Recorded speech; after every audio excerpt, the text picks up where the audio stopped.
बिस्मिल्लाहिर्रहमानिर्रहीम। अस्सलाम वालेकुम नाज़रीन, आप देख रहे हैं आरिफ हमीद भट्टी यूट्यूब चैनल। नाज़रीन, आज दिल्ली में बहुत धमाका हुआ। कहा जाता है कि इसके पीछे बहुत बड़ी साजिशें हैं। साजिशें क्या हैं? आपको याद होगा, चंद रोज़ कबल दिल्ली लाल किले पे एक झंडा लहराया गया जिसको खालिस्तान झंडे का नाम दिया गया, जबकि पता चला कि वो मोदी के खास आदमी था जिसका नाम था दीप सिंधु। वो झंडा लगाया ताकि मोदी उस साजिश के जरिए एक तासुर दे सके कि ये सिखों की तहरीक है और अक़लियतों को कुचल सके।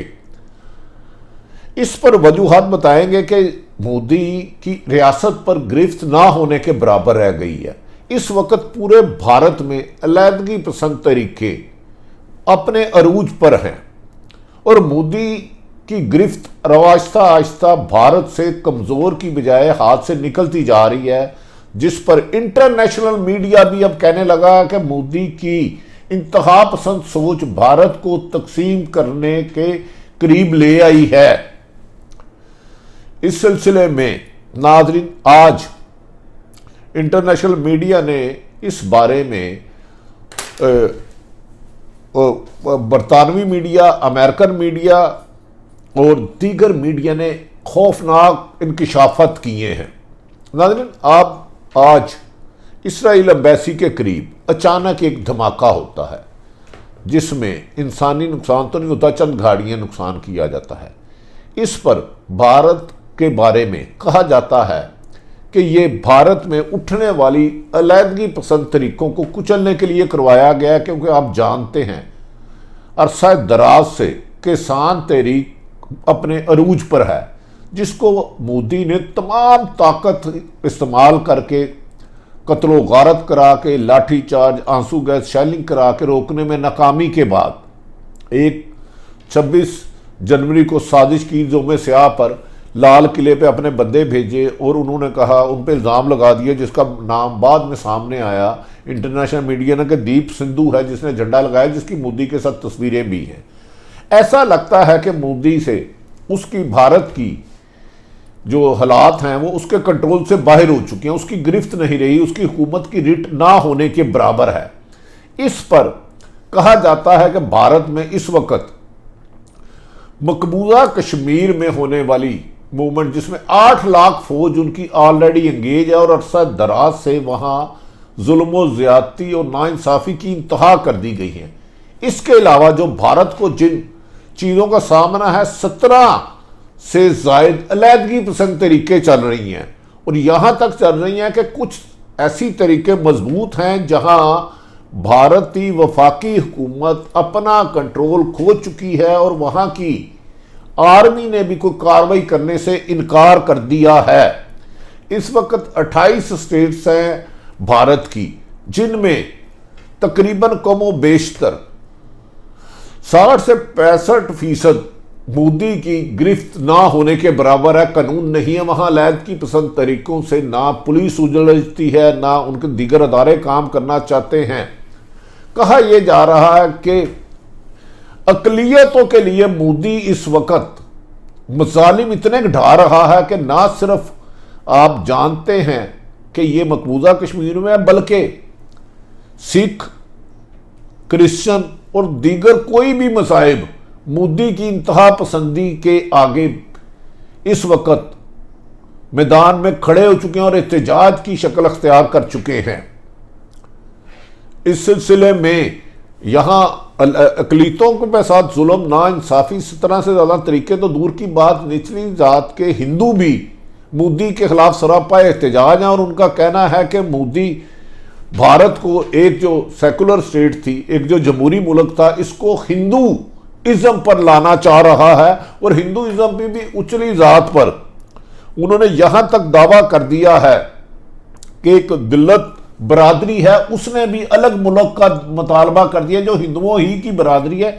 इसे थोड़ा सा निचली सतह के दिल्लत बरादरी को कहते हैं। उन्होंने कहा कि मोदी के मजालम की वजह से हम मजीद भारत का हिस्सा नहीं रह सकते, हमें हमारा अलग मुल्क बना के दिया जाए।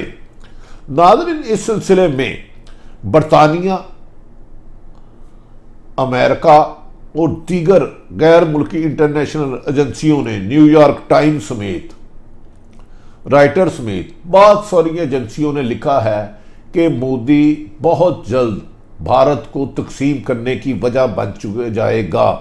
याद रहे कि इससे पहले खालिस्तान तहरीक चली थी जो सिखों पे, जिस पर लातादाद कत्लो गारत कराई गई, उसको ख़त्म करने के लिए आखिरी हरबे इस्तेमाल गए, जिस पर सिख बरादरी ने पूरी दुनिया में मुजाहरे किए कि भारत में सिख गैर महफूज हैं।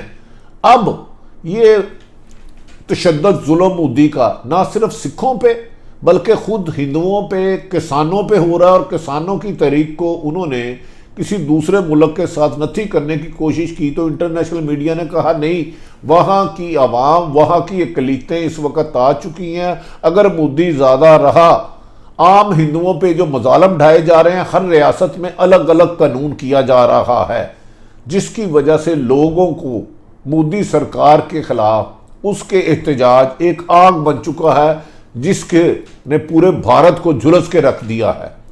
अगर इस पर काबू ना पाया गया तो भारत को तकसीम होने से कोई भी नहीं रोक सकता।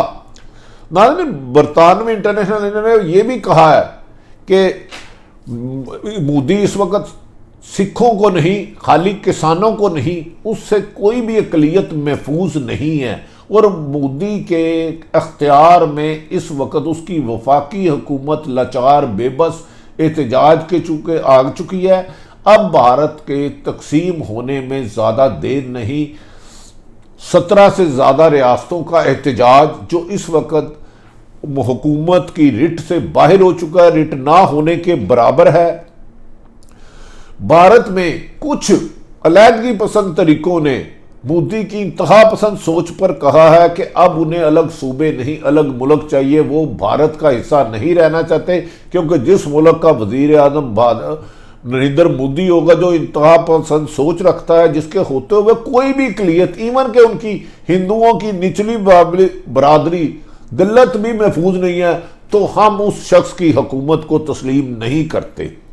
दूसरी तरफ भारत ने किसानों की बढ़ती हुई मूवमेंट जो ट्रैक्टरों के जरिए आई थी, उसको कुचलने के लिए बाद अहम अदारों को हदायत की। तो उन्होंने कहा हम अपने कितने लाख, कितने करोड़ लोग मारें, ट्रेड यूनियन भी मोदी के खिलाफ बाहर आ चुकी है। ट्रेड यूनियन वहां बहुत ज़्यादा भारत में मजबूत है, और उन्होंने मोदी को कहा कि ये मोदी सरकारी यूनिफॉर्म पहना के, अपने अदारों का यूनिफॉर्म पहना के आरएसएस के गुंडों को भेज रहा है, जो रियासतों में औरतों के साथ ज्यादती, ना सिर्फ बच्चों को मार रहे हैं, और ये सिर्फ मुसलमानों के साथ और सिखों के साथ नहीं हो रहा। तमाम अक़लियत जो भारत में इस वक्त मुकीम है, उनको चुन चुन के निशाना बनाया जा रहा है, उनके घरों से निकाल के उन्हें जलाया जा रहा है, कत्ल किया जा रहा है, उन्हें लूटा जा रहा है, उनकी प्रॉपर्टियों पे कब्जा किया जा रहा है, जिस वजह से भारत की 70% आबादी तकरीबन कम व बेशतर इस वक्त किसी ना किसी सूरत में मोदी के खिलाफ एहतजाज कर रही है, और मुल्क भारत से अलहदा होने का मुतालबा कर रही है, और इस मुतालबे को अब पूरी दुनिया में सराहा जा रहा है। बरतानवी अखबार के मुताबिक कि किसान तहरीक को मोदी ने कुचलने के लिए ऐसी ताकत इस्तेमाल की, ऐसा जहरीला असला इस्तेमाल किया जो उसने मकबूजा कश्मीर में भी किया था। अगर नरेंद्र मोदी अपनी इन हरकत से वापस नहीं आया तो जो अलहदगी पसंद तरीके हैं वो भारत को चंगारी की तरह जला देंगी। भारत ने इस इशू को ट्रैक करने के लिए भारत में जो अक़लियतों के साथ जुल्म होता है, जम्मू कश्मीर के बाजार को भी गर्म किया, वहाँ 35A लगाई ताकि दुनिया की तवज्जो वहाँ से हट सके। लेकिन भारत के 28 रियासतों में होने वाले एहतजाज इतने जोरावर और इतने सख्त थे, जिसने हुकूमत की रिट को बेबस मजबूर कर दिया, और मोदी इस वक्त अपने आप को पूरे भारत का वजीर आजम कहने की बजाय एक मखसूस आबादी 35 से 40% लोगों का वजीर आजम बनकर रह गया है, जबकि पूरे भारत पर उसकी गिरफ्त ना होने के बराबर है। ये भी इंटरनेशनल मीडिया के अखबार, अमेरिकन अखबार और यूके के अखबार और दीगर अखबारों ने यह कहा है कि आरएसएस के गुंडों के जरिए हिंदुओं की दिल्लत और निचली बरादरी पर भी मसालम के ऐसे शवाहिद सामने आए हैं, जिससे ऐसा लगता है कि ना भारत में इस वक्त जमहूरियत है, ना इंसानी हकूक़ की पासदारी की जा रही है, बल्कि इंसानियत की तजलील अगर देखनी हो तो मोदी की शक्ल में देखी जा सकती है, जो हुकूमत के ज़ोर पर लोगों को कुचल रहा है। इंसानियत को भी, अकलीती कोई बंदा भी उससे महफूज नहीं रहा।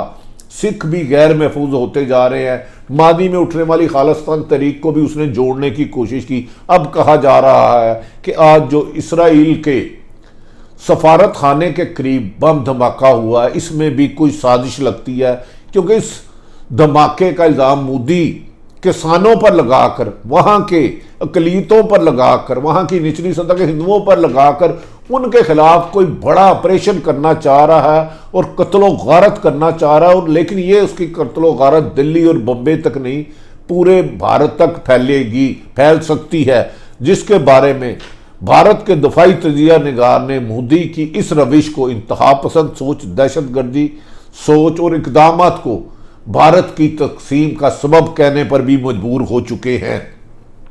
नाज़रीन, आम हिंदुओं का भी कहना है कि मोदी ने भारत जो एक इंसानियत का अलमदार था, जमहूरियत का अलमदार था, इसको चंद आला सतह के हिंदुओं का मुल्क बनाना चाह रहा है और इसको तबाही के दहाने पर ले आया है। यकीनन किसान इत्तेहाद को ख़त्म नहीं कर सका, खालिस्तान को नहीं सतना नहीं कर सका। देखना यह है कि मोदी आने वाले दिनों में कौन सी बड़ी साजिशें, अपने कितने लोगों को धमाके करके मारना चाहता है। ताहम ये तहरीक थमती हुई नज़र नहीं आती। नाज़रीन, आरिफ हमीद भट्टी ने इसराइल एम्बेसी के करीब दिल्ली में होने वाले धमाके के पीछे साजिशों के तंद इशारे आपको दिए। अगर आरिफ हमीद भट्टी का यूट्यूब चैनल पसंद आए तो इसे सब्सक्राइब करें। अपने इर्द गिर्द रहने वालों की खुशियों का ख्याल रखें, किसी की तकलीफ का बायस ना बने। पाकिस्तान जिंदाबाद।